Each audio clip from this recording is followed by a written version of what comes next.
चलिए स्टार्ट करते हैं मंगलाचरण। नमो अरिहंताणं, नमो सिद्धाणं, नमो आयर्याणं, नमो वज्रायाणं, नमो लोये सवसाहुणम्।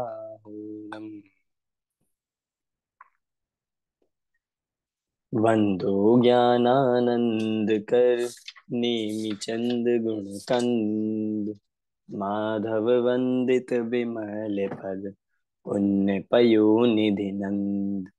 दोष दहन गुण गहन घन, हरि करि हरि अरहन। स्वानुभूति रमणीय रमन, जगनायक जयवंत। सिद्ध शुद्ध साधित सहज, स्वरस सुधारस धार। समय सार शिव सर्वगत, नमत हो सुखकार। जैनी बानी विविध विधि, वर्णत विश्व प्रमाण। सात पद मुद्रित अहेत हर, करम सकल कल्याण। मैं नमो नगन जैन जन, ज्ञान ध्यान धन लीन। मैंने मान बिन जैन धन, ऐन हीन तन छीन। एहि विधि मंगल करन ते, सब विधि मंगल होते उदंगल दूरी सब, तम जो भानु द्योत। परमागम ऑनर्स, सेमेस्टर 6, पेपर 3, गुणस्थान विवेचन। गुणस्थान इस विषय को हम यहाँ पर विगत दिनों से देख रहे हैं, और क्रमशः एक एक गुणस्थान को देखने पर हम यहाँ 8 गुणस्थान तक का अपना विषय पूर्ण कर चुके हैं। आज हम 9वें गुणस्थान अनिवृत्तीकरण गुणस्थान को यहाँ पर देखेंगे, 9वां 10वां। कल तक हमने देखा था कि 8वां जो गुणस्थान है श्रेणी का प्रथम गुणस्थान वह माना जाता है। अब 9वें गुणस्थान को हम यूं कह सकते हैं कि श्रेणी चढ़ने का दूसरा गुणस्थान है। श्रेणी चढ़ने का दूसरा गुणस्थान है। कल हमने श्रेणी के बारे में पूरा समझा था, किस प्रकार से श्रेणी होती है। श्रेणी से संबंधित एक इमेज मुझे मिली है, एक चार्ट मिला है, तो मैं वो आपके लिए ग्रुप पे डाल देता हूँ। आप सब उसको देख लीजिएगा अभी के लिए ही,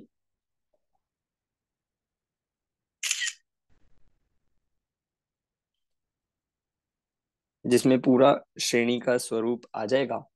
वो मैंने चार्ट एक ग्रुप पर डाल दिया है। अब हम श्रेणी के दूसरे गुणस्थान की तरफ आ गए हैं। श्रेणी का दूसरा गुणस्थान है 9वें नंबर का, और जिसको हम यहाँ पर देख रहे हैं, अनिवृत्तीकरण जिसका नाम है, अनिवृत्तीकरण। पावर पॉइंट स्लाइड भी भेज दी गई है। और चिराग जी, आप नरेश जी को होस्ट बना दीजिए, जिससे वे प्रेजेंटेशन ओपन कर सके। अनिवृत्तीकरण 9वां गुणस्थान। कल हमने ये देखा था कि जो अपूर्वकरण गुणस्थान है उसमें उपशम श्रेणी वाला और शपक श्रेणी वाला दोनों ही प्रवेश करता है। ठीक उसी प्रकार अनिवृत्तीकरण गुणस्थान में भी उपशम श्रेणी वाले और शपक श्रेणी वाले दोनों ही जीव प्रवेश कर सकते हैं। यहाँ जीव के जो परिणाम होते हैं वो कैसे होते हैं, तो उसके लिए यहाँ पर बताया है कि जो नाना जीव है उनके परिणामों में कोई भेद नहीं होता। मतलब यहाँ पर इस 9वें गुणस्थान में जो जीव प्रवेश करते हैं उनमें अलग अलग जीवों की अपेक्षा से परिणामों में कोई डिफरेंस नहीं होगा। निवृत्ति मतलब होता है भेद, और अनिवृत्ति मतलब भेद रहित। यहाँ जितने जीव होंगे उन सबके परिणाम एक जैसे होते हैं, परिणामों में कोई डिफरेंस नहीं आता। मतलब शुद्धता की अपेक्षा से कह रहे हैं, नाना जीवों के जो एक ही समय में प्रविष्ट हुए हैं, एक ही समय वाले हैं, उन सबके परिणाम एक जैसे पाए जाते हैं। और यहाँ पर इस गुणस्थान में जो परिणाम कहे गए हैं वह शुद्धोपयोग रूप ही परिणाम है, क्योंकि शुद्धोपयोग अब 7वें गुणस्थान से ही प्रारंभ हो गया है। पूरी तरह से वे जीव स्वरूप में, अपने शुद्धोपयोग में पूर्ण रूप से लीन है, ऐसे इस 9वें गुण स्थान में जीव के परिणाम पाए जाते हैं। कर्म का उदय देखे कि किसका उदय निमित्त है, तो निमित्त के लिए आप देख लीजिए, स्लाइड नंबर 5 है। स्लाइड नंबर 5 देख लीजिए कि किसका निमित्त होता है। तो तीन कषाय चौकड़ी का तो अनुदय है, जो तीन कषाय चौकड़ी का अभाव हुआ है, पर साथ ही संजलन और नौ कषाय अभी बाकी है। तो संजलन और नौ कषाय का ही उदय चल रहा है। छठवें में हमने देखा था संजलन और नौ कषाय का तीव्र उदय था। सातवें में संजलन और नौ कषाय का मंद उदय था। आठवें में संजलन और नौ कषाय का मंदतर उदय था। अब नौवे में संजलन और नौ कषाय का मंदतम उदय है। ये कंपैरेटिव डिग्रीज की तरह से यहाँ पर चल रहा है। तो इसमें मंदतम उदय है, सबसे अल्प रूप में, जैसा मतलब कह सकते हैं, संजलन और नौ कषाय का यहाँ पर उदय पाया जाता है। समझ आ गया। इस गुणस्थान के भेद यदि देखें तो दो भेद होते हैं। जैसे हमने अपूर्वकरण के दो भेद देखे थे, उपशमक अपूर्वकरण, उपशमक और शपक अपूर्वकरण, ऐसे ही अनिवृत्तिकरण के भी दो भेद हैं, उपशमक अनिवृत्तिकरण और शपक अनिवृत्तिकरण। जो जीव 20 प्रकृतियों का, पिछले वाले में कितनी प्रकृतियां ली गई थी, कितनी प्रकृतियों का अभाव करके आया था, आपको ध्यान है पिछले वाले में कितनी प्रकृति, तो वहां ली गई थी 21 प्रकृतियों का। अब यहां पर एक और कम हो गई है, 20 प्रकृतियों का जो उपशम करके आगे बढ़ रहा है वह उपशमक अनिवृत्तिकरण गुण स्थान, मतलब उपशम श्रेणी चढ़ता हुआ बढ़ेगा 9वें में। और जो 20 प्रकृतियों का क्षय करता हुआ आगे बढ़ता है वह शपक अनिवृत्तिकरण, शपक श्रेणी चढ़ता हुआ बढ़ेगा। इस तरह से अनिवृत्तिकरण गुण स्थान के दो भेद देखे जा सकते हैं।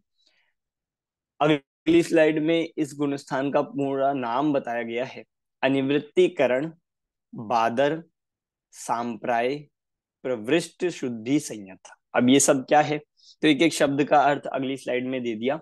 अनिवृत्तिकरण, अनिवृत्तिकरण अ मतलब नहीं, निवृत्ति मतलब भेद, मतलब डिफरेंस, अंतर, और करण मतलब परिणाम, कि जहां परिणामों में डिफरेंस नहीं हो, परिणामों में कोई अंतर ना हो, भिन्न परिणाम ना हो, मतलब जो एक समय में जो जीव प्रवेश करे हैं, एक समयवर्ती जीवों के परिणामों में कोई अंतर नहीं होता है।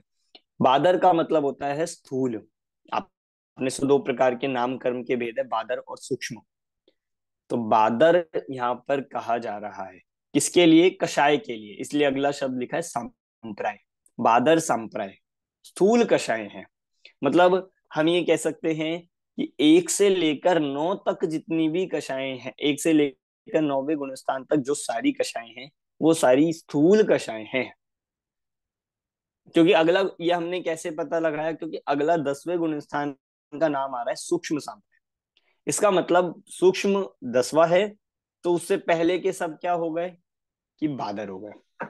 तो इसमें बादर सांप्राय, प्रविष्ट मतलब जिसने प्रवेश किया है ऐसा, और शुद्धि संयत अर्थात शुद्धि अर्थात शुद्धोपयोग, और संयत अर्थात उसमें पूर्ण रूप से लीन, शुद्धोपयोग रूप आत्म स्वरूप में लीन होना, उसमें संयमित होना, ये इस पूरे गुण स्थान का एक तरह से नाम भी है और स्वरूप भी आ गया इसमें।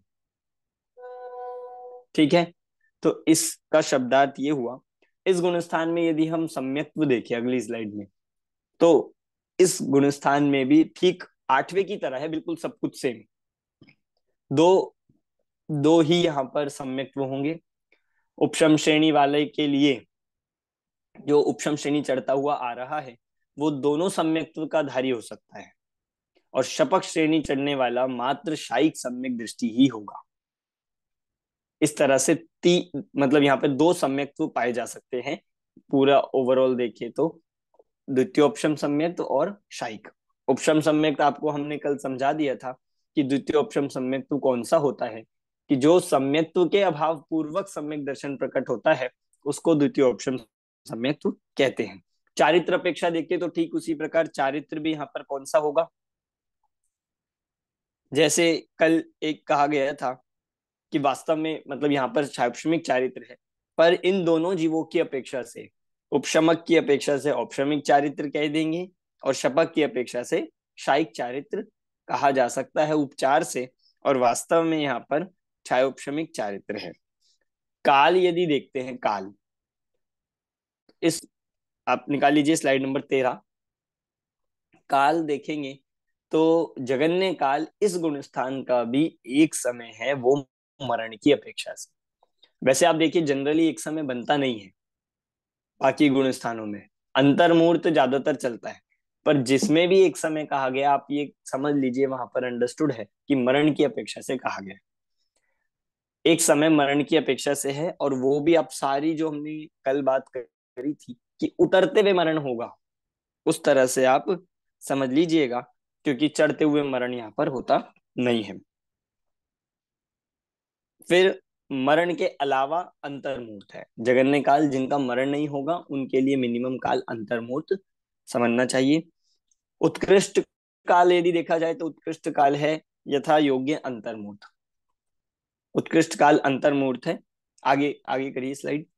उत्कृष्ट काल अंतर्मुहूर्त है, जो मतलब हम ये कह सकते हैं कि जगन्य काल से संख्यात गुना बड़ा है। मध्यम काल देखिए, दो समय से लेकर अंतर्मुहूर्त तक जितने असंख्यात प्रकार बन गए, संख्यात भेद बन गए, वो सब मध्यम काल है। ठीक है, ये सारे यहाँ पर मरण की अपेक्षा से बनते हैं, मरण की अपेक्षा से भी और बाकी भी बन सकते हैं। ठीक है, इसीलिए यहाँ पर ये कह दिया। शपथ श्रेणी वाले के लिए जगन्य का कितना होगा, कि शपथ श्रेणी वाले के लिए जगन्य उत्कृष्ट का भेद ही नहीं होता, क्योंकि शपथ श्रेणी वाला ना तो मरण को प्राप्त होगा और ना ही गिरेगा। वह तो अंतर मुहूर्त पूरा होने पर नियम से आगे बढ़ेगा ही बढ़ेगा, और परिणाम और ज्यादा विशुद्ध हो जाए तो जल्दी बढ़ जाएगा, अंतर मुहूर्त में जल्दी बढ़ जाएगा। ठीक है, और अगर अधिक से अधिक रहेगा भी तो उत्कृष्ट अंतर मुहूर्त वो वहां पर रह सके। इस तरह से यहाँ पर बन गया है। गमन, अगली स्लाइड। गमन की अपेक्षा देखें तो बहुत कम रास्ते हैं इसे जाने के। नौवे गुण स्थान से यदि हम ऊपर देखेंगे तो सिर्फ और सिर्फ 10वां गुण स्थान है ऊपर चढ़ने के लिए। ऊपर जाना तो 10वें में ही जा सकते हैं। नीचे देखें तो जब उतरता हुआ आएगा उपशम श्रेणी तो 8वें गुण स्थान में आएगा, और यदि मरण से देखेंगे तो 9वें गुण स्थान में यदि किसी जीव का उतरते समय मरण हो जाता है तो वो डायरेक्ट चौथे गुण स्थान में प्रवेश कर जाते हैं। ये मरण की अपेक्षा से चौथा गुण स्थान कहा है।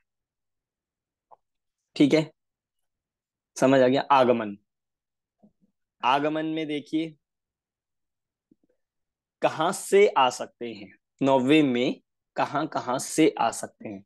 तो आगमन की अपेक्षा से कहा गया है, सबसे पहले उतरते हुए देखेंगे तो 10वें से आएगा 9वें में, और नीचे से आगमन देखेंगे तो 8वें से श्रेणी चढ़ने वाला जीव 9वें में आ सकता है। समझ आ गया आपको आगमन।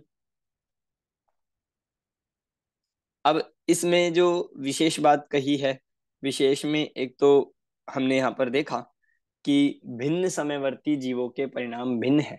एक समय तो जो अनिवृत्ति कहा गया है, मतलब समान परिणाम जिसमें डिफरेंस नहीं है, वो किसकी अपेक्षा से कहा है कि एक समयवर्ती जीवों के परिणाम, मतलब जो दोनों जीव मान लीजिए 9वें गुण स्थान एक ही साथ एंटर करते हैं, एक ही समय में एंटर करते हैं, या उनको प्रवेश किए हुए बराबर समय हो गया है, तो उन जीवों के परिणामों में कोई अंतर नहीं होगा, उनकी शुद्धि में बिल्कुल समान होगा। पर जो भिन्न समयवर्ती होंगे, मतलब मान लीजिए आपने 2 मिनट पहले प्रवेश करा और किसी दूसरे जीव ने 2 मिनट बाद प्रवेश किया, तो भिन्न समयवर्ती हो गए। अब भिन्न समयवर्ती जीवों के परिणामों में शुद्धता में अंतर आएगा। जो ज्यादा पहले प्रवेश करा होगा उसकी शुद्धि अधिक होगी, और जो बाद में प्रवेश करेगा उसकी अधिक होगी। इस प्रकार से यहाँ पर जीवों के परिणाम बता दिए हैं। तो इस 9वें गुण स्थान में इतनी बात हमें देखने के लिए आवश्यक है। मूल जो बातें थी वो हमने यहाँ पर इस गुण स्थान में आपको बता दी है। कोई इस गुण स्थान संबंधी प्रश्न हो तो आप पूछिए। और एक बात और, वही बात लगा लीजिए कि जो 4 आवश्यक काम 7वें में हुए थे, 8वें में हुए थे, वो यहाँ भी होंगे यथावत। वही 4 आवश्यक: स्थिति बंधापसरण, अनुभाग, कांडक घात, स्थिति, कांडक घात और असंख्यात गुणी निर्जरा, ये सब यहाँ पर चलेंगे ही चलेंगे।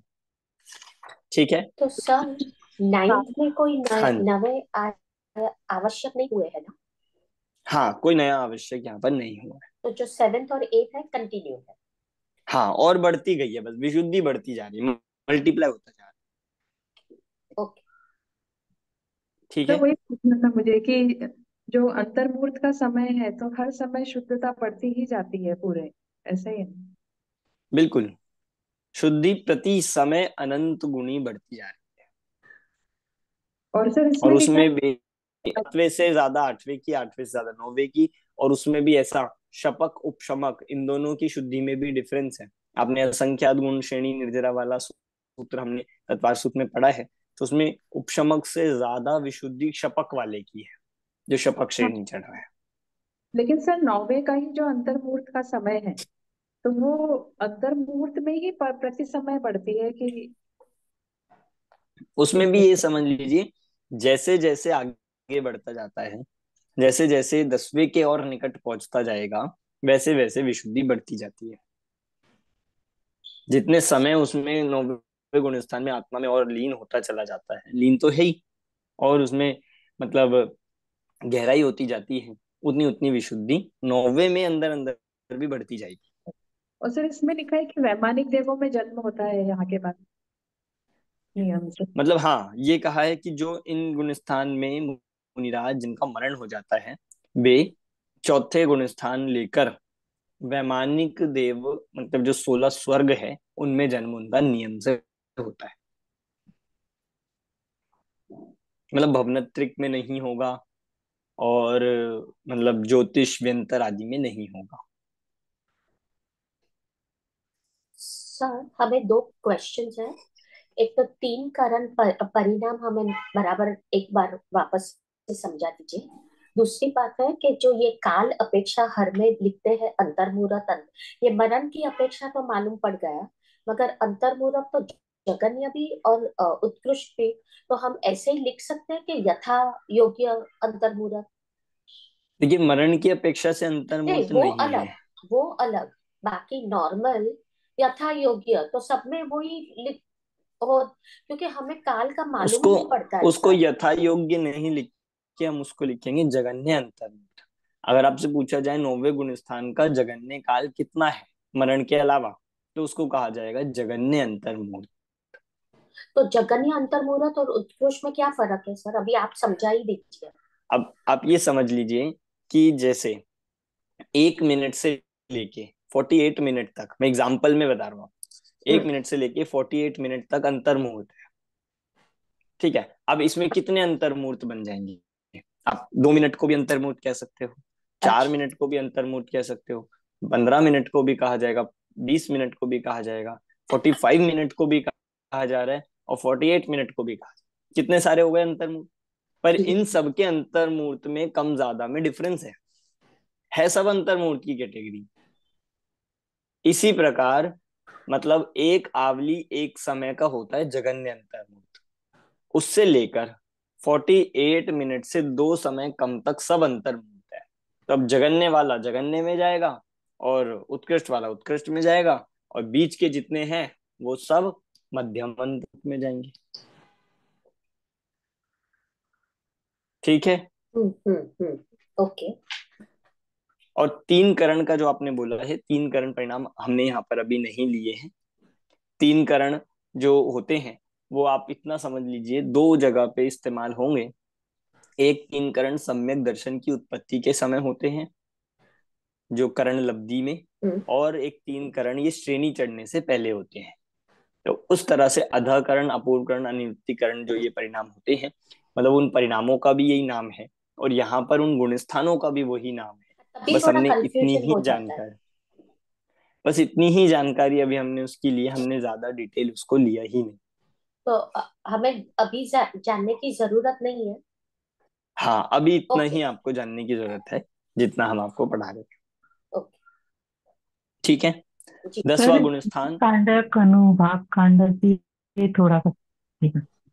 स्थिति कांडक घात अनुभाग कांडक घात ये है कि जो अब उनका क्या होता है कि जो मतलब अब ऐसी विशुद्धि हो गई है, ऐसा उनके यहाँ विशेषता हो गई कि अब जो पूर्व में कर्म बंधे हुए हैं उन सब का उदय तो आएगा, पर उनकी स्थिति कितनी हो गई है, उनकी स्थिति का घात हो गया है। उनकी स्थिति बहुत असंख्यात गुणीहीन होकर उदय में आएगा। ये हो गया स्थिति कांड घात। ऐसे अनुभाग भी उनका फल देने की शक्ति कितनी हो गई है, उनका घात हो गया है, मतलब उनकी शक्ति अब अल्प हो गई है। ऐसी अल्प शक्ति के साथ वो उदय में आते हैं, उन्हें कहा जाता है अनुभाग कांडक घात। ओके समझ सर। आ गया? हाँ। ठीक है, चलते हैं हम 10वें गुणस्थान की तरफ। अब ये जो 10वां गुणस्थान है, ये 10वां गुणस्थान यहाँ पर कषायों का अंतिम गुणस्थान है। इसको आप ऐसा समझिए, कषाय का जो अंतिम गुणस्थान है वो 10वां गुणस्थान है, और इसीलिए इसका नाम सूक्ष्म सांप्राय रखा गया है कि यहाँ पे जो कषाय बाकी रह गई है वो अब बहुत सूक्ष्म है। ये बहुत सूक्ष्म है, पर सूक्ष्म होने के साथ साथ, सूक्ष्म होने पर भी ये भी अभाव करना जरूरी है। मतलब सूक्ष्म होने के नाम पर ऐसा नहीं कि ये तो कुछ खतरनाक है ही नहीं। इसको हमेशा एक एग्जाम्पल से हम इसको पढ़ते हैं, समझते हैं कि जैसे एक लड़ाई का अखाड़ा होता है, युद्ध का अखाड़ा होता है या लड़ाई का अखाड़ा होता है, या कोई मान ली कोई रेसलिंग हो रही है, तो उसमें बहुत सारे वो है लड़ने वाले हैं और सब एक साथ लड़े जा रहे हैं, पर उसमें एक खिलाड़ी ऐसा है जो सबसे लास्ट तक बचता है। तो बाकी सब आए, लड़े और वो हार गए, परास्त हो गए, पर एक खिलाड़ी लास्ट तक बचा। तो सबसे ज्यादा शक्तिशाली कौन कहा जाएगा, सबसे ज्यादा ताकतवर कौन कहा जाएगा, जो लास्ट तक बचा, यही कहा जाता है। ठीक उसी प्रकार यहाँ पर ये 10वें गुण स्थान में जो सूक्ष्म लोभ है, वो जो सूक्ष्म लोभ है वो लास्ट तक बाकी रहा, इसीलिए सबसे ज्यादा खतरनाक लोभ को कहा जाता है। मतलब ये वो लास्ट का खिलाड़ी है जो सबके हार जाने पर भी अकेला खड़ा है। नाम इसका सूक्ष्म लोभ है, पर नाम सूक्ष्म लोभ होने पर भी ये उतनी ताकत रखता है कि ये वापस जीव को पुनः संसार में ले जा सकता है। मतलब वापस से चौथे तक, चौथे से फिर पहले तक फिर ले आएगा। इसीलिए इस सूक्ष्म लोभ का भी अभाव होना जरूरी है। ठीक है, तो इसका नाम एक बार हम, मैं स्लाइड खोल लेता हूँ, स्लाइड में इसे देखते हैं। इसको विशिष्ट सामर्थ्यवान कहा है। क्यों? क्योंकि चारित्र मोह का लास्ट, चारित्र मोह की बिल्कुल लास्ट कणिका सूक्ष्म लोभ के रूप में रहती है। अब यहाँ पर इस गुण स्थान में उस सूक्ष्म लोभ को, बाकी सबको अभाव, आप देखोगे पिछले में थी 20 प्रकृतियों का उपशम क्षय, तो उनका तो कर दिया, बस एक सूक्ष्म लोभ रह गया। नौ नौ कषाएं भी सब चली गई, सिर्फ सूक्ष्म लोभ बाकी रहता है। इसीलिए इस स्थान में अंतिम ये कहा। देखो अगली स्लाइड देख लीजिए, कौन बलवान? संजलन, क्रोध, मान, माया, बादर, लोभ, ये सब बलवान हुए या सूक्ष्म लोभ बलवान है? मतलब आप देखो एक तराजू में ये सब है और एक तरफ अकेला सूक्ष्म लोभ है, कौन बलवान हुआ? ये सूक्ष्म लोभ हुआ। इसलिए लोभ को पाप का बाप कहा जाता है। सारे पाप इसके वश होकर ये जीव करता है। सूक्ष्म लोभ ही बलवान है, क्योंकि बाकी सबका अभाव तो 90 के लास्ट में हो जाता है, इन सबका संजलन, क्रोध, मान, माया, पर सूक्ष्म लोभ में इतनी शक्ति है कि 90 गुणस्थान वर्ती जीव के भी उतने परिणाम नहीं हो रहे हैं कि वो उसका अभाव कर सके। ये अंत तक बना रहता है। ठीक है, आगे चलते हैं। अब इसमें आप निकाल लीजिए सम्यक्त्व कौन सा है। देखो यहाँ पर थोड़ी सी स्लाइड में, मतलब पावर पॉइंट प्रेजेंटेशन में चर्चा ली है कि बलवान कौन है, संजलन है या अनंतानुबंधी है, तो उसमें कहा जाएगा अनंतानुबंधी है। और संजलन को भी यदि कहा जाएगा तो संजलन किस अपेक्षा से है? क्योंकि वो अंत में रहती है, इसीलिए संजलन कषाय बलवान है। अनंतानुबंधी क्यों है बलवान? क्योंकि वो मिथ्यात्व और अनंत संसार का कारण है। अनंत संसार और मिथ्यात्व की सहचारिणी है, इसलिए अनंतानुबंधी बलवान है। दोनों की अपनी अपनी विवक्षा है, अपने अपने घर में सब शेर है, तो अपने अपने अपेक्षा से दोनों ही बलवान है। पर लास्ट में क्योंकि वो, मतलब आप देखो, चाहे कोई बिल्कुल बूढ़ा सा पहलवान हो पर अंत तक टिका हुआ है, तो इसीलिए आप समझ लीजिए वो सबसे ज्यादा शक्तिशाली कहा जाएगा, बलवान का। ऐसे ही सूक्ष्म लोभ है, दिख तो रहा है सूक्ष्म सा, पर सूक्ष्म होने पर भी अंत तक टिका होने से वह बलवान माना जाता है। ठीक है। सूक्ष्म लोभ यानी प्रज्वलन प्रज्वलन लोभ। संजलन प्रज्वलन में भी, कषाय की लोभ। लोभ में भी सूक्ष्म, हाँ, हाँ। संजलन कषाय में क्योंकि क्रोध मान माया लोभ सब है, उसमें बादर लोभ तो मिट गया, पर सूक्ष्म लोभ यहाँ पर रह गया है। अब यहाँ पे जो जीव है उसको क्या निमित्त है, तो बस निमित्त ये कहा जाएगा, स्लाइड नंबर आप 15 निकाल लीजिए। यहाँ पर जो निमित्त है वो सूक्ष्म लोभ का ही उदय है, और बाकी 20, जो 21 थी पिछले में, 20 का क्षय और उपशम हो गया है। इसका पूरा नाम नेक्स्ट स्लाइड में सूक्ष्म संप्राय प्रविष्ट शुद्धि संयम, जैसे पिछले में बादर संप्राय था, वहां पे सब बादर का क्षय थी, यहाँ पे सूक्ष्म संप्राय है, ऐसा बाकी सब कुछ सेम है, प्रविष्ट शुद्धि संयम जो पिछले में थी। ठीक है, मतलब देखो, उदाहरण यहाँ पर दे रहे हैं सूक्ष्म लोभ का। उदाहरण क्या है कि जैसे कोई वस्त्र है धुला हुआ, नेक्स्ट स्लाइड में, धुला हुआ वस्त्र है, तो भी उसमें क्या हो गया, मान लीजिए हल्की सी लालिमा रह गई, तो धुला हुआ होने पर भी वह वस्त्र साफ नहीं कहलाएगा। हल्की सी लालिमा रह गई, मान लीजिए व्हाइट कपड़ा आपका और हल्की सी लालिमा आ गई, या किसी और कलर का उसमें वो रह गया, तो साफ है बिल्कुल, साफ होने पर भी उसको साफ माना जाएगा क्या, कि साफ नहीं माने। ठीक उसी प्रकार यहाँ पर सूक्ष्म लोभ को कहा है। नेक्स्ट स्लाइड, सूक्ष्म लोभ के भी दो भेद, उपशमक सूक्ष्म सांप्राय और शपक सूक्ष्म सांप्राय, ठीक उसी प्रकार जैसा पूर्व में कहा था। सम्यक्त्व अपेक्षा देखो नेक्स्ट स्लाइड, तो उपशमक वाले के लिए द्वितीय उपशम भी होगा और शायिक भी हो सकता है, और शपक वाले के लिए मात्र शायिक सम्यक्त्व यहाँ पर होगा। चारित्र अपेक्षा देखो नेक्स्ट, उपशमक सूक्ष्म सांप्राय के लिए औपशमिक चारित्र होगा, शपक सूक्ष्म सांप्राय के लिए शायिक चारित्र कहा जाएगा। ठीक है, और वास्तव में देखा जाए तो यहाँ पे छायोपशमिक चारित्र है, क्योंकि अभी पूरी तरह से सकल चारित्र नहीं हुआ है, मतलब क्योंकि अभी सूक्ष्म लोभ है, इसीलिए। काल अपेक्षा आप निकाल लीजिए, स्लाइड 26। जगन्य समय इस गुण स्थान का भी एक समय है मरण की अपेक्षा से, उपशम श्रेणी वाले के लिए उतरते समय। और उत्कृष्ट काल नेक्स्ट, यथा योग्य अंतर्मुहूर्त है। उत्कृष्ट काल यथा योग्य अंतर्मुहूर्त, इसका समझना चाहिए। यहाँ पर ये जो यहाँ पर क्या दिया, मध्यम काल कैसे बनेंगे, कि 2 समय से लेकर अंतर मुहूर्त तक ये सब मध्यम काल बन जाएंगे। बिल्कुल सब कुछ सेम चल रहा है, आप देखोगे 7वें में भी यही था, 8वें में भी यही था, 9वें में भी यही था, 10वें में भी। इसलिए ये सारे एकदम श्रेणी के जो गुणस्थान, श्रेणी के पूर्व के गुणस्थान, ये सब इनमें काल एक जैसा है, इनका बहुत इजी है विषय। ठीक है, अब देखो एक स्लाइड, नेक्स्ट स्लाइड आप खोलिए।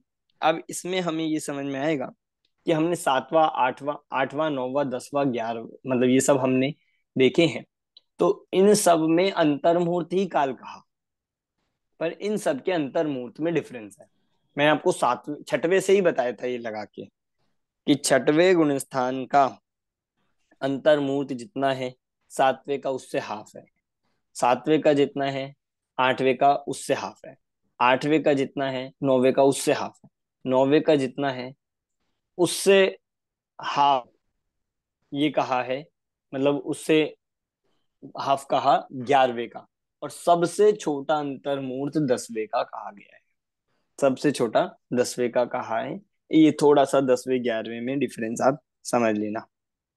ठीक है, तो मतलब सबसे छोटा अंतर मुहूर्त 10वें का ही माना जाता है। आगे आप निकाल लीजिए स्लाइड 33, गमन। अब इन गुण स्थान से गमन कहाँ कहाँ होगा, तो इस 10वें गुण स्थान से अगर मैं आपसे पूछूं ऊपर की तरफ गमन होगा, तो वह होगा 10वें से 11वें में। 11वें में तो हो गई, पर कौन जाएगा 11वें में? अब ये बहुत बड़ी बात है यहाँ पर, कि सिर्फ और सिर्फ उप श्रेणी वाला जाएगा।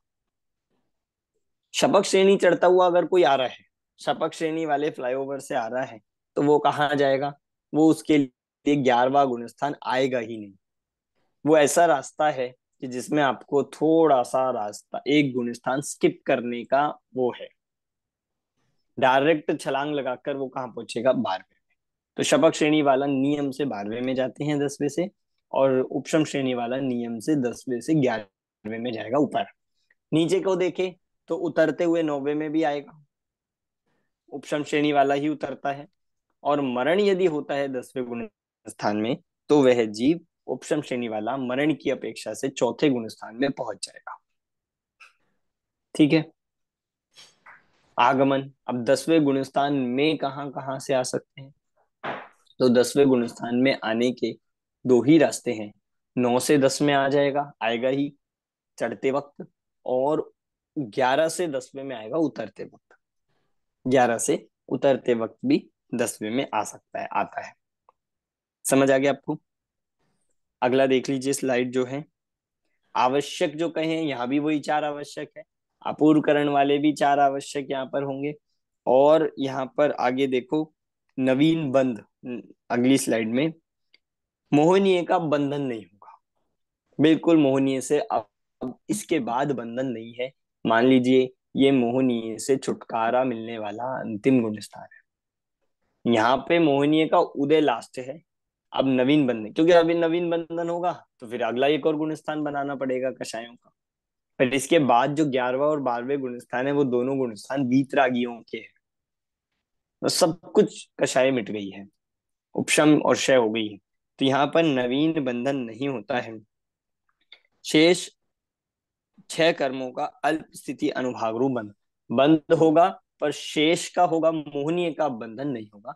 बाकी सब आघाती का और शेष जो घाती है उनका बंधन होगा, पर मोहनीय का बंधन नहीं होगा। और मोहनीय से ही मेन संसार का संबंध है, इसलिए तो यहाँ पर इस प्रकार ये कहा है। इस 10वें गुण स्थान को सूक्ष्म लोभ कहते हैं, सूक्ष्म सांप्राय भी कहते हैं। इस प्रकार ये लास्ट गुण स्थान है कषाय का। अब 10वें गुण स्थान के अंत में, लास्ट समय में ही सारी सूक्ष्म लोभ का भी अभाव होता है। और जैसे ही वो जीव सूक्ष्म लोभ का अभाव करता है, वह वीतराग अवस्था को प्राप्त करता है। ठीक है। अब डिफरेंस इतना है, अगर सूक्ष्म लोभ का उपशम करके अभाव करेगा तो 11वें में पहुंचेगा, और यदि सूक्ष्म लोभ का क्षय करके पहुंचेगा आगे, तो वह 12वें में पहुंचता है। क्लियर हुआ आपको 10वां गुण स्थान? सर प्रश्न पूछ सकते हैं। मुझे एक प्रश्न, एक समझ में नहीं आया कि काल में जो मरण की अपेक्षा बोलते हैं उसका क्या मतलब होता है? मरण की अपेक्षा एक समय काल जो कहा गया है, मान लीजिए उसको ऐसा कहा, क्योंकि सामान्य जीव ही है, कोई अमर तो हुए नहीं, आयु पूरी हो सकती है। तो जो जीव आत्म स्वरूप में लीन थे, 6वें से 7वें में आए, मतलब 7वें से 8वें में आए, 8वें से 9वें में आ गए, 9वें से 10वें में आ गए, 10वें गुण स्थान में आए ही एकदम उनकी आयु पूरी हो गई, मरण हो गया। और एक समय रहे मिनिमम, और एक समय रहते ही उनकी आयु पूरी हुई। तो इस अपेक्षा से जगन्य काल एक समय बनता है। ठीक है, समझ आया? जी। और कोई प्रश्न सर किसी वो को इसमें भरत से? चक्रवर्ती के केस में एक ही दिन में सारे काम हुए, तो लास्ट में उनकी आयु पूरी हो गई थी, केवल ज्ञान, या उसके बाद उनकी आयु बची थी सर द सेम डे? बची थी उनको, तो केवल ज्ञान हुआ था, क्योंकि उस उसके दिन बाद केवल ज्ञान था। मोक्ष तो उसके बहुत बाद में हुआ, मतलब कुछ समय बाद। और एक दिन में हुए सारे काम, तो वो एक दिन तो अपने करणान योग की अपेक्षा बहुत बड़ा है। एक दिन में तो क्या क्या नहीं हो जाए। उन्होंने दीक्षा भी ले ली, दीक्षा के बाद उनको मतलब शुद्धोपयोग आत्म स्वरूप में लीनता भी हो गई, केवल ज्ञान भी हो गया। तो यहाँ तो अंतर्मुहूर्त में हो जाएगा इतना काम। एक दिन तो उनका बहुत बड़ा ज्ञान है। पूरा था, ज्ञान पूरा था, प्रैक्टिस पूरी थी उनकी, पुरुषार्थ पूरा था, व्यवस्था बनी और सब काम जल्दी भी हो गया। हाँ, मतलब उसको हम ऐसा कहेंगे कि वे जन्म से ही सम्यक दृष्टि थे, महापुरुष थे। तो चक्रवर्ती थे, सम्यक दृष्टि होते तो 99% काम तो सम्यक दृष्टि ही होने पर ही हो गया था, हुआ हुआ ही था। बाकी फिर जैसे ही ये सब जो पुण्य उदय का नियोग था, चक्रवर्ती पना ये मिला, ये भोगा, फिर जैसे ही वैराग्य उत्पन्न हुआ तो इतना सब छोड़ने में भी अंतर्मूर्त नहीं लगा और केवल ज्ञान प्राप्त कर,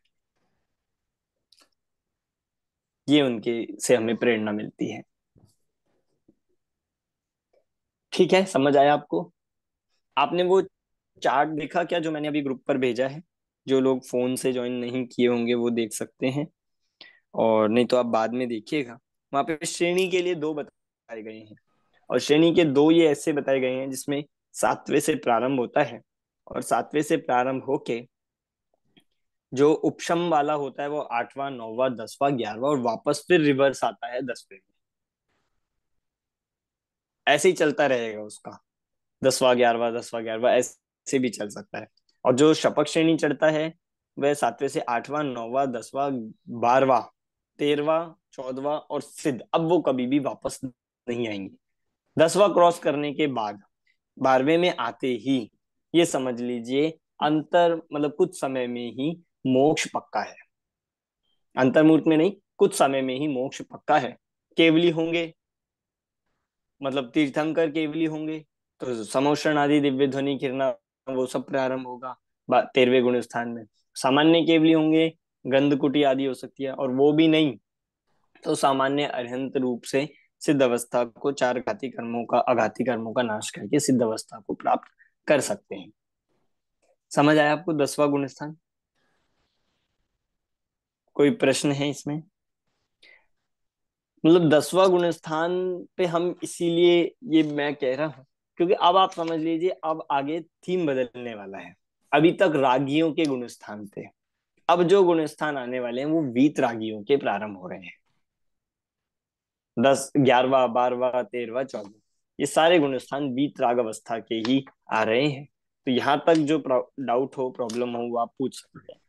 सर एक बात समझ में नहीं आती, सम्यक दृष्टि जी जैसे भरत थे, राजा भरत थे, वो सम मतलब बर्थ से सम्यक दृष्टि थे, तो फिर इतना सब उनको फिर कैसे युद्ध करना और इतना सब राजपाट, और वो बात समझ में नहीं आती, अभी तक समझ में नहीं आई कि सम्यक दृष्टि जीव भी इतनी सब क्रियाएं कैसे करता है, जबकि उसको नॉलेज रहता है कि शरीर अलग है, आत्मा अलग है, ये सफर का भेद मतलब रहता है, सब रहता हाँ देखिए, क्योंकि सम्यक दृष्टि जो जीव है वो हम आप जैसा ही जीव है, क्योंकि सारा खेल भूमिका के अनुसार चलता है। आप सोचो आपको अभी ही सिद्धों जैसे भाव होने लग जाए, नहीं हो। आप सोचो अभी आपको मुनियों जैसे भाव हो जाए, नहीं होंगे। आप जिस भूमिका में हैं, जिस अवस्था में हैं, गृहस्थ अवस्था में हैं, तो उस योग्य भाव आएंगे ही आएंगे। पर उसके साथ श्रद्धान बराबर आपका सम्यक और मिथ्या हो सकता है। अब सम्यक दृष्टि का श्रद्धान तो सम्यक हुआ है, पर क्योंकि अभी वह गृहस्थ भूमिका में है, और उसको मैं और अच्छे शब्दों में कहूं, उसका ऐसा पुण्य का तीव्र नियोग है कि उसको न चाहते हुए भी ये सब 6 खंड का राज्य भोगना पड़ता है। 6 खंड का राज्य मिलेगा, इतनी विभूति मिलेगी, इतनी सेना मिलेगी, 96,000 रानियां होगी, ये ऑटोमेटिक उसको मिलता है। और मिलता है, और वो उस भूमिका में भी है, तो उसके उस तत्जन्य भोगने के परिणाम भी होते हैं। भोगता है, लड़ाई भी करता है, युद्ध आदि भी करेगा, सब करता है, पर अंदर से उससे विरक्त है। अज्ञानी की दशा उल्टी है। हम आपकी दशा कैसी है? होता कुछ नहीं है, इतना ना वैभव है, ना इतना राज्य है, ना इतना कुछ संपत्ति है, पर आसक्त उसमें इतने ज्यादा है। और ज्ञानी होता है कि संपत्ति 6 खंड की भी हो, इतनी पूरा भरत क्षेत्र का पूरा स्वामी है, ऐसा होने पर भी विरक्त है उससे। तो ये कला हमें सम्यक दर्शन से जानने के लिए मिलती है, और ये ऐसा हो सकता है, इसमें कोई वो नहीं है। क्योंकि सिर्फ आप चक्रवर्ती की बात कर रहे हो, मैं इसमें सारे तीर्थंकरों को भी ले सकता हूँ। सारे तीर्थंकरों के साथ भी तो यही हो रहा है। सब तीर्थंकर जब तक गृहस्थ अवस्था में थे तो सम्यक दृष्टि तो थे, फिर उन्होंने क्यों राज्य किया, उन्होंने क्यों विवाह किया, उन्होंने क्यों ये सारे काम किए, अस्सी मसी कृषि ये सब खाया, ये सब हुआ कि नहीं? ऐसा होना ये उनके पुण्य का नियोग होता है, और उस पुण्य के नियोग को टाला नहीं जा सकता, पर उससे विरक्त रहा जा सकता है, जैसा वो दिखाई दिए। समझ आया? मेरे ख्याल से पंडित सर या अमन जी, ये भरत जी शायद सर्वार सिद्धि से आए थे ना। और सर्वार सिद्धि में खाली जो भावलिंगी मुनि है वो ही खाली जाते हैं वहां पे। और ये एक बार देखना पड़ेगा और पूर्व वो भव की क्षायक सम्यक अपेक्षा दृष्टि से। थे। भरत जी क्षायक सम्यक दृष्टि थे, उनकी योग्यता और हाँ, शायद सम्यक दृष्टि हो, जी। शायद सम्यक दृष्टि ही थे। तो सम्यक दृष्टि होने पर भी, शायद सम्यक दृष्टि होने पर भी वैराग्य जब आना था तभी आया। जो बहिरंग से त्याग था, वैराग्य था, वो उस नियोग के पूर्व होने पर या चक्र रत्न के प्राप्त होने पर ही जब आना था तभी आया। वो चाहते पहले कर लेते कि नहीं हो सकता था। मैं ऐसी व्यवस्था ही नहीं है। बिल्कुल जो ऑटोमेटिक स्व संचालित व्यवस्था है वो पूरी तरह से व्यवस्थित है। उसी को समझना, उसी को श्रद्धान करना, ये समता और सुख का कारण है। सर सर आज अभी जैसे हमारी समझ से हमें मतलब उतना तो हो गया कि नहीं, जैसे गृहित मिथ्यात्व तो पूरा ही गया अपना, और रहा गृहित मिथ्यात्व का, तो उसमें भी ऐसी भावना आती कि नहीं ये सब बेकार है और ये सब, तो संस्कार तो अपने पड़ ही रहना वैसे आगे के लिए। नहीं, बेकार नहीं लगना चाहिए, यथार्थ लगना चाहिए जैसा है। बेकार ज्ञानी जो है, वो उदासीनता जो होती है, उनका वैराग्य होता है, वो किसी को बेकार नहीं मानते हैं। जैसा है वैसा मानना। उसमें भी मूल बात ये है कि शरीर मैं नहीं हूं, ये भाव भाषण होता है कि मैं आत्मा हूं। मैं पुरुष नहीं हूं, मैं स्त्री नहीं हूं, मैं अमीर नहीं हूं, गरीब नहीं हूं। दिन भर तो हमें यही लगता रहता है, मैं अमीर हूँ, मैं गरीब हूँ, मैं पुरुष हूँ, मैं। तो फिर कैसे हम कहें कि भाव वासना हुई है? तो भाव वासना का मतलब, तत्वों का श्रद्धान का मतलब ही ये है कि ऐसा लगना चाहिए। इसका मतलब है कि ये संस्कार बन रहे हैं, ये है संस्कार। क्षम ज्ञान तक नहीं। क्षम ज्ञान तो बहुत बार हो गया, आपको अभी भी पूरे सात तत्वों के नाम याद है, परिभाषा याद होगी, और इतना सब कुछ पूरा आप सुना दोगे। पर उसका भाव भाषण हो रहा है कितना, वो संस्कार के रूप में परिणमित होते हैं। मन तो जी इसमें हमें जो पुरुषार्थ करना है वो भाव भासना का पुरुषार्थ करना है, ना कि याद करने का।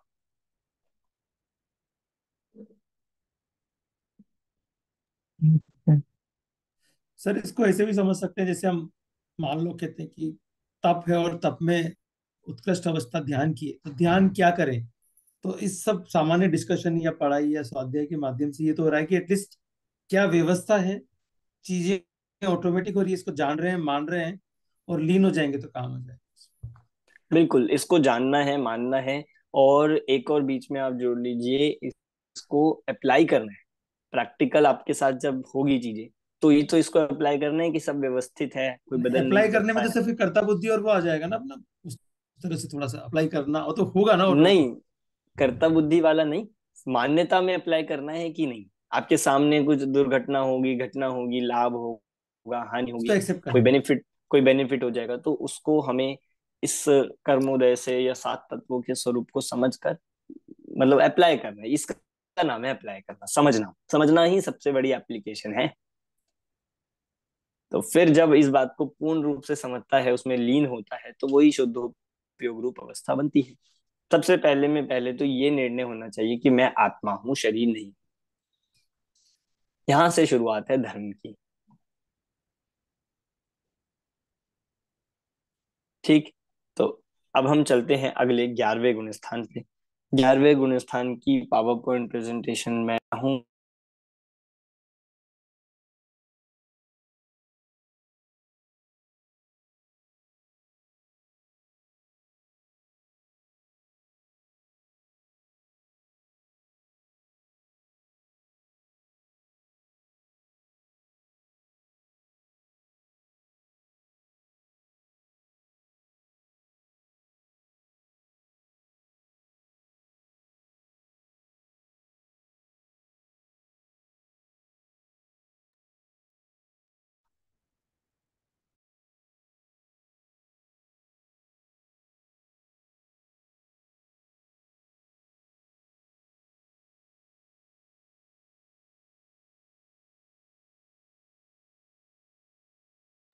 आवाज नहीं आ रही है। अभी सर स्लाइड भेज रहे हैं शायद।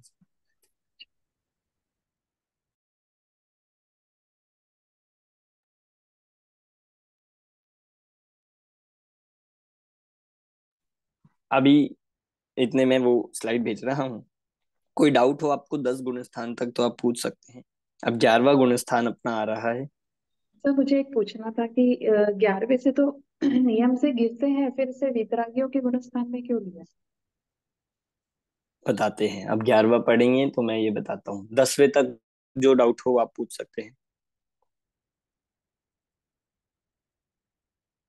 समझ में आ रहा है आपको? गुणस्थान मुश्किल तो नहीं लग रहे हैं? गुणस्थान चढ़ना मुश्किल भी नहीं है और गुणस्थान को पढ़ना भी मुश्किल नहीं है। और बल्कि मैं ये कहूंगा कि पढ़ने से ज्यादा चढ़ना आसान है। गुणस्थानों को चढ़ना ज्यादा आसान है। थोड़ा जो कभी अभ्यास हमने करना नियुक्त का नहीं किया होता, इसलिए पढ़ना मुश्किल सा लगता है और हम डर जाते हैं करना नियुक्त का विषय। पर यदि हम इस तरह से पढ़े और अभ्यास करते रहेंगे तो एक जनरल हमें उसका मतलब परिचय होना चाहिए। तो उससे ज्यादा ही हम यहाँ पर पढ़ रहे हैं। स्लाइड आ गई है आपके पास, ग्रुप पर आप सर देख सर लीजिए। एक आप सर सर एक सर वो कल शाम को आप बता रहे थे, वो थोड़ा सा मिस हो गया। प्रथमोपसम और द्वितीयोपसम को थोड़ा सा। ठीक है, मैं बता देता हूँ। और हाँ, सर और कोई?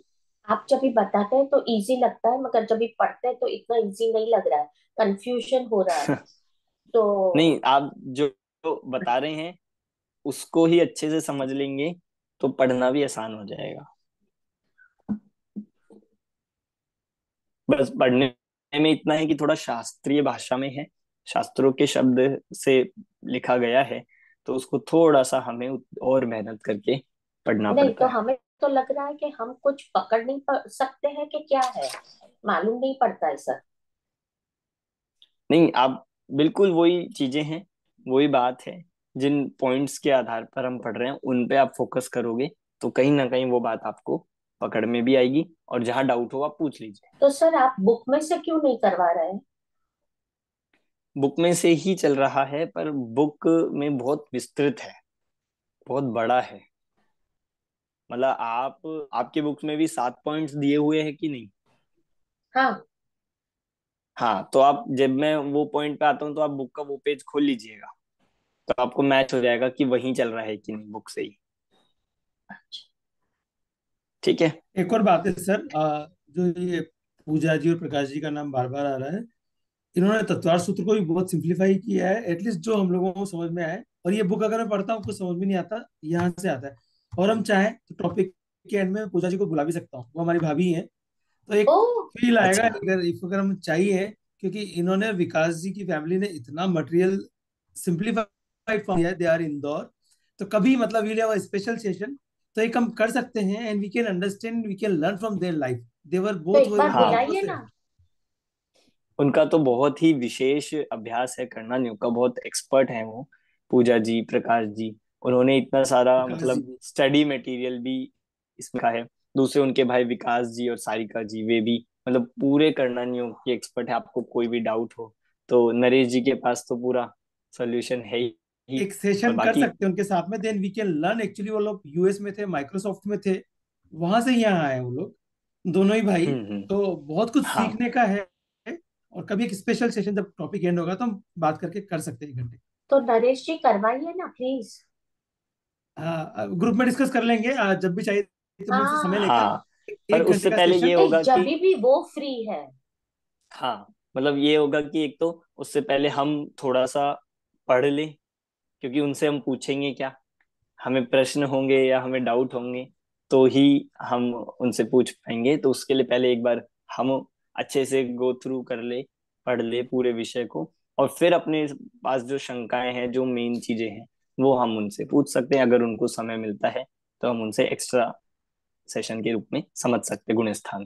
पर क्योंकि गुणस्थान विषय ही ऐसा है कि 1 घंटे में कोई भी समझा ही नहीं सकता है, पर फिर भी हम उनका विशेष लाभ ले सकते हैं प्रश्नोत्तर के माध्यम से, या फिर मतलब डाउट वाले सेशन में जरूर समझ सकते हैं। ठीक है। चलते हैं 11वें गुण स्थान पर। 11वां गुण स्थान है उपशांत मोह, जिसका नाम है, और ये अब मोह क्या हो गया है यहाँ पे, उपशांत हो गया है। इस नाम से ही पता चल गया है, शांत हुआ है अभी, नष्ट नहीं हुआ, शांत हुआ है। उपशांत कहिए, उपशम कहिए, शांत हुआ है। ये जो है, ये 11वां गुण स्थान उपशम श्रेणी का अंतिम गुण स्थान है, लास्ट है इसमें। अब इसके बाद जो गुण स्थान आएगा वो शपक श्रेणी का लास्ट होगा। ये उपशम श्रेणी का लास्ट गुण स्थान है। ये हम पूर्ण वीतरागियों का प्रथम गुण स्थान है। यहाँ पे वीतराग अवस्था हो गई है, क्योंकि मोह जो है पूर्ण रूप से क्या हो गया है, उपशम हो गया है मोह का। और मैंने कल बताया था कि उपशम और क्षय दोनों ही बराबर वाले है।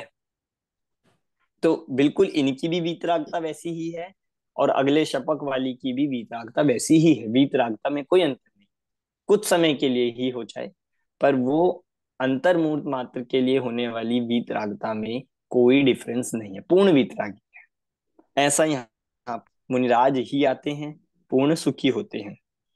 ठीक है, तो यहाँ पर मोहनीय का मूल रूप से पूरी तरह से अभाव हो गया। बाकी कर्म बाकी है, मोहनीय का अभाव होने पर बाकी कर्म है। अब यहाँ पर ज्ञानावर्णी है, दर्शनावर्णी अंतराय है, और हम ये कह सकते हैं कि मोहनीय का अभाव हुआ है, और आघाती कर्मों के चारों बाकी हैं। और देखिए आगे परिणाम यहाँ पे पूर्ण वितराग है, निमित्त यहाँ पे सर्व मोहनीय का उपशम।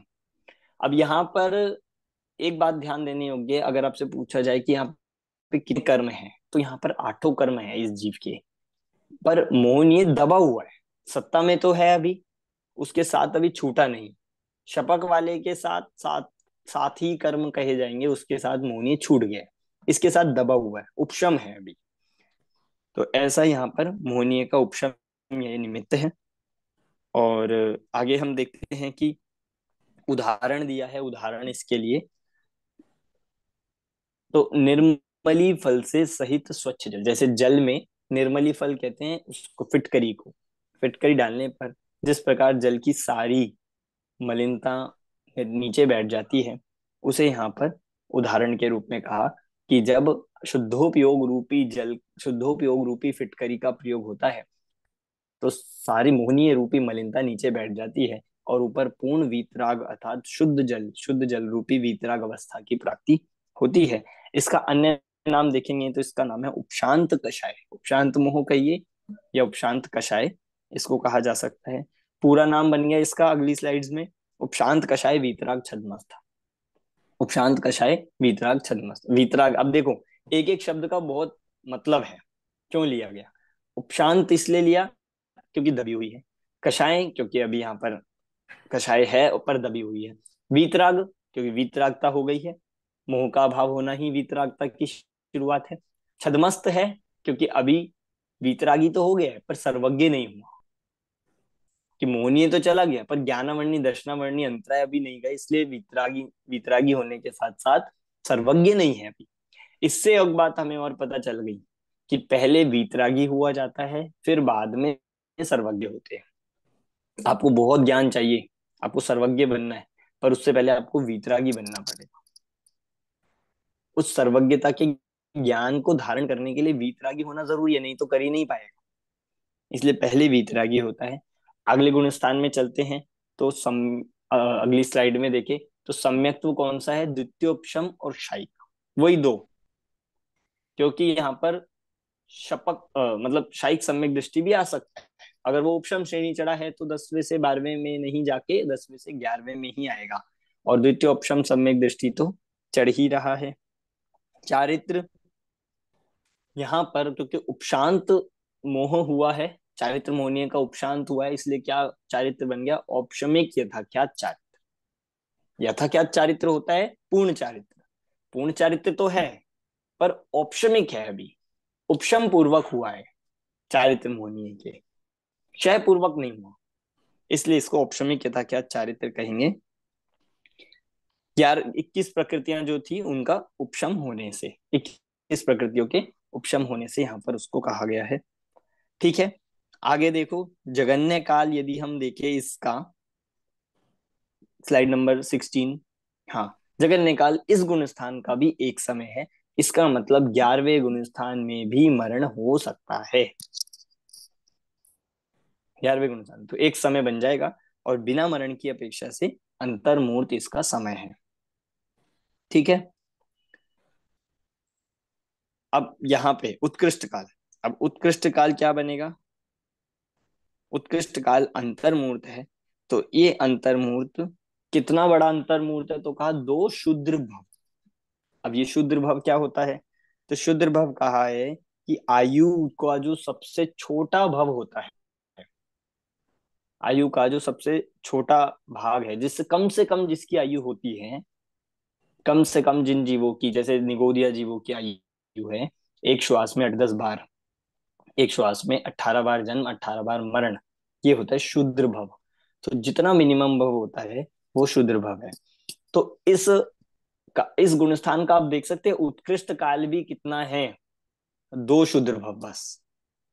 तो आप एक बार कल्पना करिए कि एक समय कितना छोटा होता होगा, हम उसकी सोच भी नहीं सकते।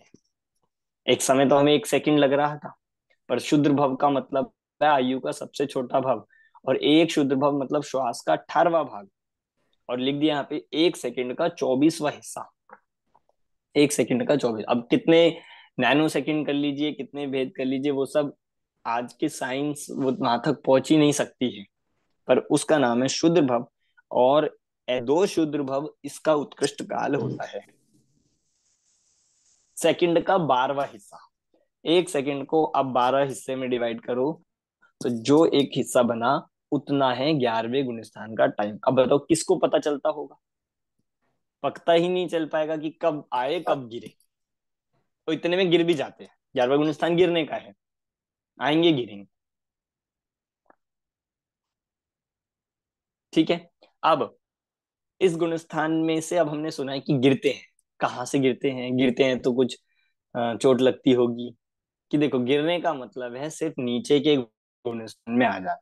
ऐसे नहीं कहीं बिल्डिंग पे खड़े थे और गिरते हैं, गिर गए ऐसे हमें लगता है बेचारे गिर गए, लग जाती होगी।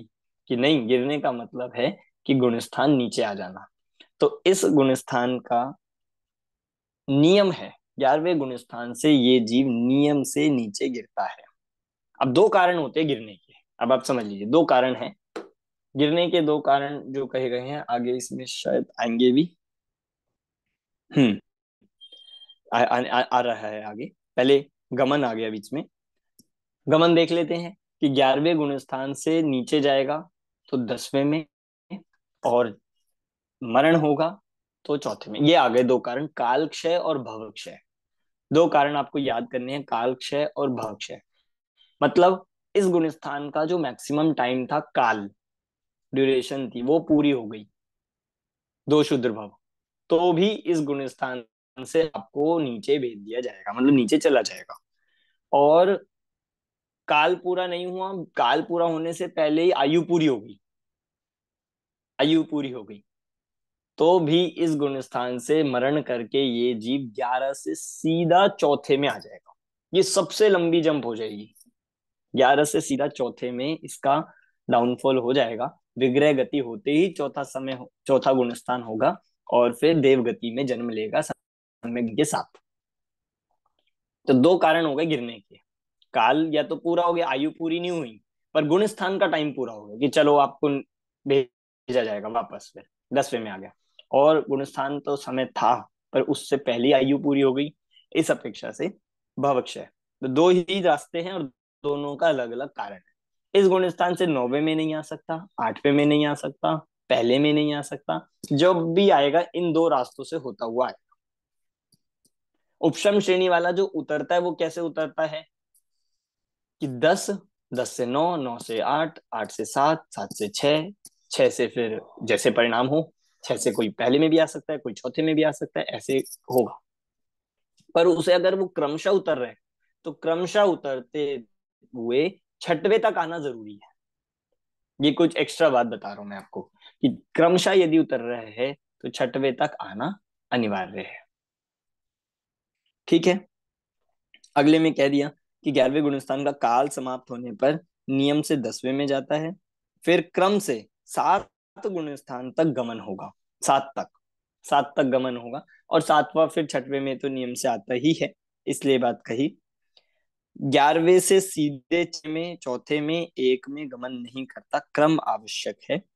तो इस तरह से ये कहा है। और काल समाप्ति के पहले मरण हो जाए तो चौथे गुण स्थान, स्लाइड नंबर 25 है, हाँ, तो चौथे में गमन होगा और देवगति में जाएगा। सर्वार्थ, सर्वार्थ सिद्धि पर्यंत, सर्वार्थ सिद्धि तक उत्कृष्ट रूप से जा सकता है। ठीक है, समझ आ गया आपको। आगमन देख लीजिए, इस गुण स्थान में आने का रास्ता एक ही है, और वो है 10वां गुण स्थान। 10वें से ही 11वें में आया जा सकता है। आगमन का एकमात्र यही रास्ता है, 10वें से आएगा, चाहे वो, और कौन आएगा, सिर्फ और सिर्फ उपशम श्रेणी वाला आएगा। 11 शपक श्रेणी वाला तो आता ही नहीं है। ठीक है। इस गुण स्थान में आश्रव जो चलता है, उस आश्रव को ईरिया पथ आश्रव कहते हैं। ईरिया पथ आश्रव होता है कि क्योंकि अब मोह तो है ही नहीं, अब मोह राग द्वेष भाव तो नहीं है, कर्म आ रहे हैं, कर्म आते हैं और एक समय मात्र में कर्म खिल जाते हैं। जैसे हमने आपको एग्जांपल पहले बताया ना कि दीवार पर यदि रेत फेंकी जाए, धूल मिट्टी फेंकी जाए, और दीवार पर यदि चिकनाई लगी हो तो वो चिपक जाएगा। पर यहाँ स्थिति उल्टी है। यहाँ पर दीवार पर रेत फेंकी जा रही है, मतलब कर्म का उदय तो आ रहा है, उदय भी आ रहा है, पर क्योंकि मोह राग द्वेष की चिकनाई नहीं है, मोह का अभाव हो गया है, न दर्शन मोह न चारित मोह, इसलिए वो करते हैं, टकराते हैं और खिर जाते हैं। एक समय मात्र में उनका संवर निर्जरा हो जाती है। ठीक है। इस तरह से इस गुण स्थान से यहाँ से वीतरागता प्रारंभ हो जाती है। तो ये 11वां गुण स्थान उपशांत मोह का गुण स्थान देखा हमने। कोई डाउट इस 11वें गुण स्थान में तो आप पूछ सकते हैं। जी 11वें से 10वें आए, 10वें में आए तो डायरेक्ट 12वें में जा सकते, वो टाइम में पुरुषार्थ हो गया अच्छा तो। नहीं, 11वें से 12वें में कोई नहीं जाता, चाहे पुरुषार्थ बढ़ भी जाए। तो क्या होगा कि पहले वो जीव 10वें में आएगा, 8वें, 9वें में, 7वें में, फिर वहां से शपथ श्रेणी चढ़ेगा, मतलब अब दूसरी रोड से आएगा, दूसरे रास्ते से आएगा, फिर 8वां, 9वां, 10वां, 12वां, 13वां, 14वां ऐसे जाएगा। ठीक है। ये पता क्या है, ये जो गुणस्थान है भाव में खाली 2 बार ही हो सकता है, और पूरे संसार काल में अधिकतम 4 बार होता है उपशम श्रेणी। 11वां, हाँ। ठीक है, मतलब ये हमें प्रमाण मिल गया कि जो कोई जीव उपशम श्रेणी चढ़ेगा वो पूरे अपने उसमें 4 बार ही अधिक से अधिक चढ़ सकता है, और एक भव में 2 बार, मतलब एक बार गया, हाँ। दोबारा, और फिर तीसरी बार में उसको नियम से मोक्ष जाना ही है, मतलब वो फिर उपशम श्रेणी नहीं चढ़ेगा, शपथ श्रेणी चढ़ेगा। कहाँ मिला ये आपको?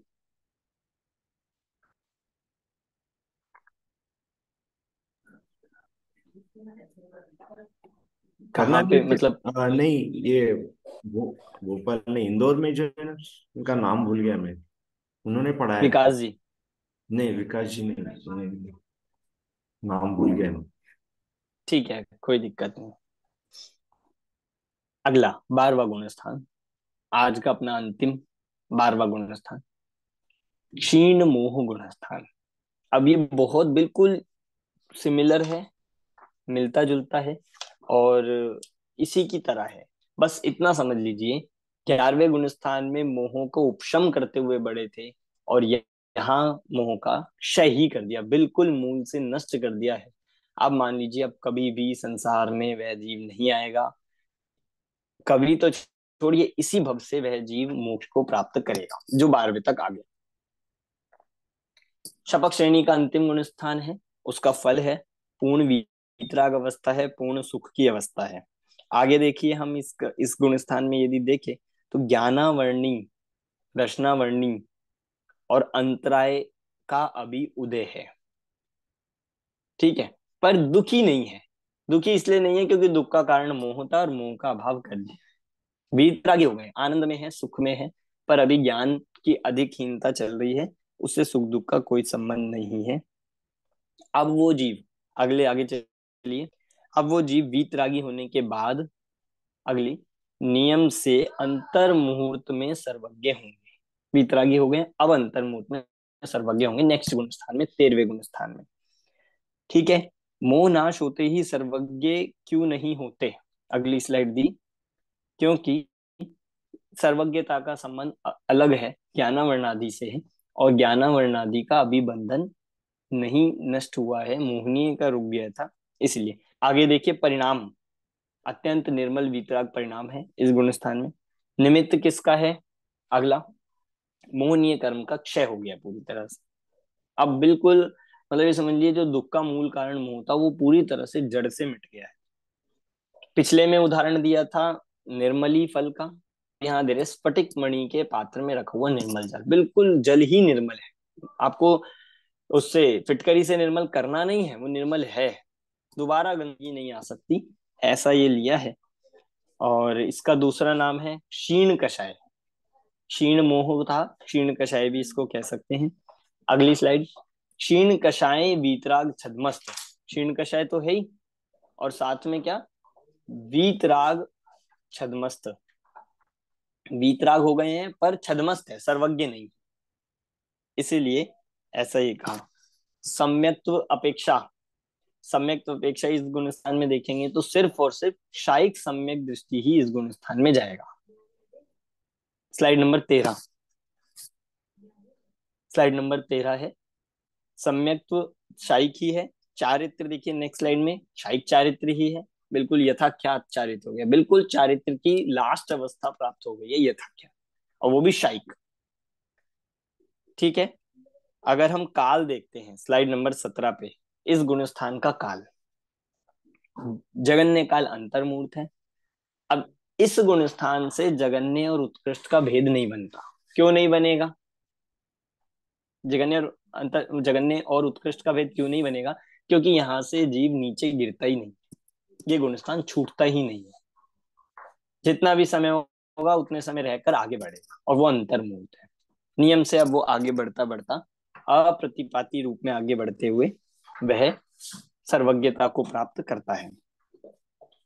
गमन देखिए स्लाइड नंबर 20, इस गुण स्थान से गमन सिर्फ और सिर्फ 13वें गुण स्थान में है, नीचे का कोई रास्ता नहीं है। आगमन 12वें गुण स्थान में आने का एक ही रास्ता है, 10वां, और वो कौन आता है? शपथ श्रेणी चढ़ने वाला ही आता है। उपशम श्रेणी वाला तो अभी देखा था, वो 10 से 11वें में जाता है, और शपथ श्रेणी वाला 10 से 12वें में जाता है। अगला विशेष, कि इस गुण स्थान में विशेष क्या है? योगों के निमित्त से एकमात्र साता वेदनीय का इरियापत आश्रव हो रहा है, आश्रव हो रहा है, पर सिर्फ और सिर्फ साता वेदनीय का होगा, असाता का भी रुक गया है।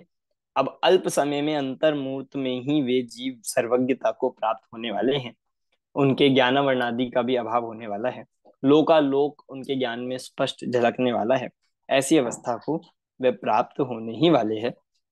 इसका गुण स्थान है ये 12वां। समझ आ गया आपको?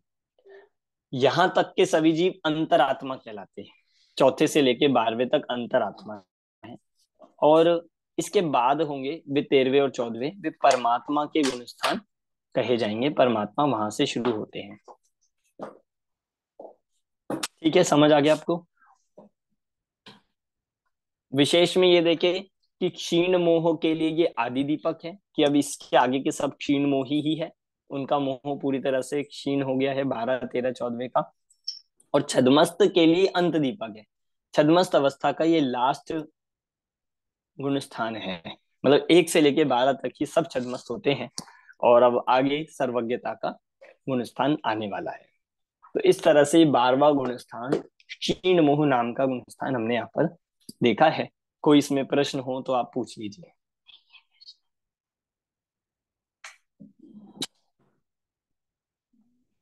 इसका बताइए। काल भी अंतर्मूर्त है, वो भी कम है ना, 4 क्षुद्र भव प्रमाण है मेरे ख्याल से, वो भी हाँ, कम है। बहुत कम है इसका, अंतर्मूर्त की श्रेणी में ही आएगा वो भी। तो सर 11 से नियम से 10 में ही जाएंगे, 10 से 12 पहुंचेंगे, 11 से 12 का कोई वो नहीं है। 10 से भी 12 में नहीं आएंगे, पहले 10 से 9 पीछे वापस आना पड़ेगा आपको, उपशम श्रेणी वापस आना पड़ेगा 10 से 9, 9 से 8, 8 से 7, फिर 7 के बाद फिर दूसरे रास्ते से आना पड़ेगा, वो है शपक श्रेणी का रास्ता। 8, 9, 10, 12 ऐसे जाया जाएगा। अगर आप उपशम श्रेणी में प्रवेश कर गए हो, जैसे होता है ना, आप हाईवे में चलो तो बीच में उसमें रास्ता नहीं होता, तो उससे ऊपर चढ़ने मतलब आगे बढ़ने के आपको वापस आने का रास्ता नहीं है। आपको अगर वापस आने तो पूरा वापस आके और फिर दूसरे रास्ते जाना पड़ेगा, ऐसा। तो बहुत कम समय है, बहुत अल्प है एक्चुअली, मतलब देख रहे हैं बहुत इसको, अल्प है, अदरवाइज बिल्कुल तो पता पता ही ही नहीं नहीं पड़ेगा। चलेगा। जितना हम सांस ले रहे हैं उसके भी 9वें भाग में है, तो इट्स वेरी रैपिड। तो हाँ, विशुद्धि बढ़ती जाएगी और ऑटोमेटिक होता वो जाएगा सब उसमें। काम होता चला जाएगा। समझ आ गया बाकी सभी को? सर, जीव को मालूम पड़ता है कि मैं शपथ पर चढ़ा हूँ या उपशम? नहीं, जीव को मालूम नहीं पड़ता है, वे तो आत्म स्वरूप में लीन है, और आत्मा का आनंद बढ़ता चला जाता है। बस आनंद से अनुमान हो जाता है, पर गुण स्थान नहीं पता चलते।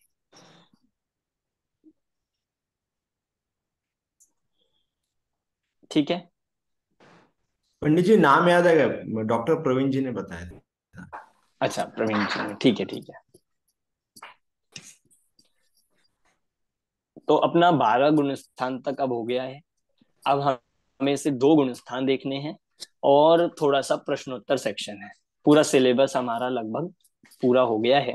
एक क्लास में या 2 क्लास में अब बाकी का हो जाएगा। अब बाकी की क्लासेस हमारी रिवीजन की रहेगी। अब जो हमारी डेली क्लास चल रही थी, मतलब डेली जो अपनी रही, ऐसी अपनी एक कक्षा और रहेगी। अब वो कब रहेगी ये आपको बता देंगे। एक क्लास और रहेगी बस। अब वो कल तो नहीं रहेगी, कल संडे नहीं है, आज भी सैटरडे को नाइट में नहीं रहेगी, संडे को भी नहीं रहेगी। मंडे को यदि रहेगी तो आपको पहले से इन्फॉर्म कर देंगे। एक कक्षा और होगी, बाकी फिर अपना हम रेगुलर जैसी कक्षाएं चलती है वो लेंगे। और आप इतने बाकी सब विषयों को पढ़ना शुरू कर दीजिए, और जो कॉन्सेप्ट क्लैरिटी है वो भी करना आप स्टार्ट कर सकते हैं। और जितने जिनके रह गए हैं वो सब सबमिट कराइए। अपना एग्जाम भी इस बार थोड़े से जल्दी है, 1 हफ्ते जल्दी है एग्जाम्स। ये नोटिफिकेशन आ गई थी अपने पास, क्योंकि वो सोनगढ़ प्रतिष्ठा के कारण से। तो आप सब उसी हिसाब से अपना तैयारी करिए। और सर बुक्स ऑर्डरिंग वगैरह भी सब आई थिंक मैं देखता हूँ मैसेज, ताकि वो सब चीज प्रोसेस स्टार्ट कर देंगे तो हाँ, नेक्स्ट सेमेस्टर का जो है उस हिसाब से भी वो चलेगा। अमन जी एलसीपीए क्या आया ना अभी तक, क्योंकि ये भी। एलसीपीए आया नहीं है तो उसके लिए डाला था, मतलब उस पे कि थोड़ा जल्दी करिए। अभी वो शायद तैयार नहीं हुआ होगा, जैसे ही आ जाएगा भेज दिया जाएगा। आप उसके लिए चिंता मत करिए, आपको उसके लिए 15 या 21 दिन मिलेंगे, जो उसका टाइम रहता है आपको जरूर मिलेगा।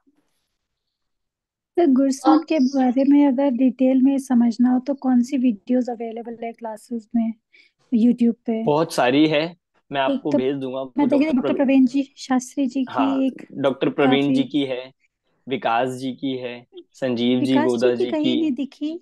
विकास जी की अगर कोई जैन मतलब कोश आप है, उनका लिंक। लिंक भेज दूंगा। उनका एक्चुअली अगर ये गुणस्थान समझना है तो इस बुक के आगे के पेजेस और विकास जी का एक मतलब शिविर जरूर स्टडी, करना चाहिए, तो बहुत उनका सारे कॉन्सेप्ट क्लियर हो जाएंगे। स्टडी मटेरियल तो है ही, उनकी वीडियोस है कि नहीं, मैं ये भी आपको प्लेलिस्ट मिल जाएगी तो डिटेल भेज वीडियो। दूंगा। संजीव जी गोदा जी की भी आपको मिल जाएगी, और भी बहुत सारे मतलब विद्वान का आपको मिल सकता है, आप उनको रेफरेंस ले सकते हैं। इसमें एक यशपाल ग्रुप जी में ही अन्ना जी की। डालिए। हाँ जी, कुछ हाँ, गड़बड़ कर दी यशपाल ग्रुप में क्या ही जी जी? की डाल भी, रहा हूँ। यशपाल जी की जो वो है, क्योंकि स्मारक में कंटिन्यू मतलब टोटल स्मारक में कंटिन्यू क्लासेस चलती है, तो वो आप वो भी आपको पीटीएसटी की प्लेलिस्ट में मिल जाएगी। जो आप ठीक ठीक है। समझ देख के आप डाल दीजिएगा, बस वही हो जाएगी सब ठीक है। ठीक है। और सर, और नेक्स्ट एग्जाम सेमेस्टर के लिए जो बुक्स है तो वो कौन सी मंगानी है? मतलब हम ये एक बोलेंगे बार, कि सेमेस्टर 7 तो मालूम पड़ जाएगा उनको हाँ कि मतलब वहां पे ईयर वाइज आएगी आपकी शायद, हाँ 4th ईयर हाँ, स्टार्ट हो जाएगा तो पूरे ईयर की आएगी, 7th सेमेस्टर एंड 7 और 8th 8 की। सेमेस्टर। हाँ तो नरेश जी एक बार आप कोऑर्डिनेट कर लीजिए वो फॉर्म के साथ, तो उनको स्टार्ट कर सकते हैं हम प्रोसीजर। जी। ठीक है, अभी की कक्षा यहीं पे हम पूर्ण करते हैं। आपको गुण स्थान समझ में आया होगा, और गुण स्थान की वृद्धि हो इस भावना के साथ हम अभी की क्लास यहीं पे पूरी करते हैं। कोई डाउट हो तो आपको अलग से पूछ सकते हैं आप, मतलब मैसेज भी कर सकते हैं, कॉल भी कर सकते हैं, और आपको उसको हम समाधान जरूर करेंगे। चलिए, सभी को जय जिनेन्द्र। जय जिनेन्द्र सर। थैंक यू, जय Jitendra Jinendra. Sir, thank you.